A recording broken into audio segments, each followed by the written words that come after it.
In the sleepy town of Elmsfield, where Friday night lights once beckoned every gaze to the high school football field, sat a pair of cleats, dusty and forgotten, in the window of Jerry's general store. They weren't just any cleats. These were the very pair that had carried the town to its first state championship 50 years ago, worn by the legendary Tommy Lightning McQueen. The cleats had become a relic, a silent testament to the golden days of Elmsfield High. Yet, as years rolled by and the glory faded into the annals of time, so too did the cleats, now just a shadow in the corner of the store that Jerry hardly noticed. That is, until a boy named Lucas entered the store one summer afternoon. Lucas was a sophomore with more enthusiasm for football than skill, and he spent his days on the bench dreaming of touchdowns he'd never scored. Drawn to the cleats by a force he couldn't explain, Lucas asked Jerry about them.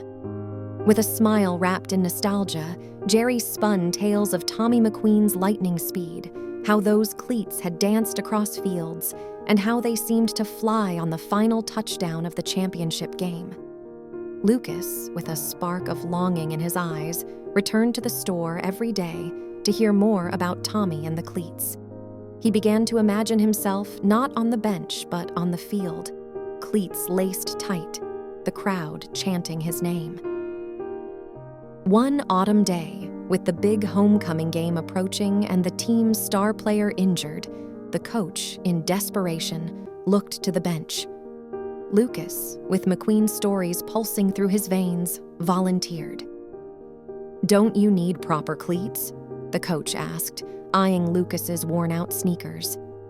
"I know just the pair," Lucas replied, his heart thumping with a mix of fear and excitement. He rushed to Jerry's store and, with every penny he'd saved, bought the Forgotten Cleats.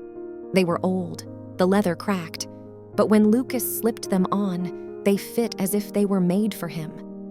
Under the bright lights, with the cleats snug on his feet, Lucas felt the spirit of McQueen. He played like never before, dodging tackles, sprinting with newfound agility, and scoring the winning touchdown just as the game ended. The stands erupted in cheers, and Lucas, breathless, looked down at the cleats, realizing it wasn't magic that won the game. It was belief. The belief Jerry had in the legend of Tommy McQueen, the belief the town had in their long-lost glory, and the belief Lucas found in himself. The cleats, no longer forgotten, took their place not just in the store window, but in the heart of Elmsfield once more. And as for Lucas, he learned that sometimes the greatest victories are those that are believed in before they are seen.